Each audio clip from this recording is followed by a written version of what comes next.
రాజులు పెద్దలతో నిండిన సభలో పాచికల ఆట ముగిసింది. తన మాటకే కట్టుబడిన యుధిష్ఠిరుడు తన సర్వస్వాన్ని కోల్పోయాడు. తన రాజ్యం, తన సంపద, తన భార్య ద్రౌపది.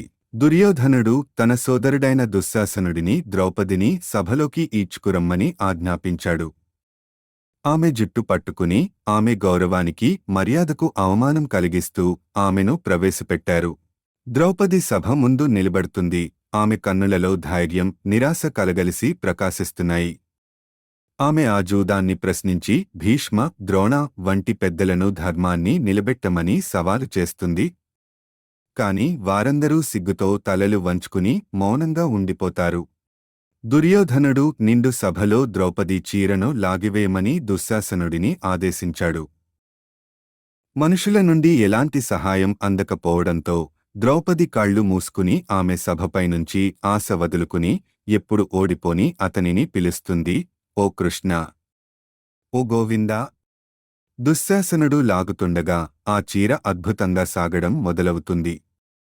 అతను పొరలు పొరలుగా విప్పినా ఆ వస్త్రం అంతం కాదు. శ్రీకృష్ణుని దివ్యహస్తం ఆమె మానాన్ని కాపాడింది.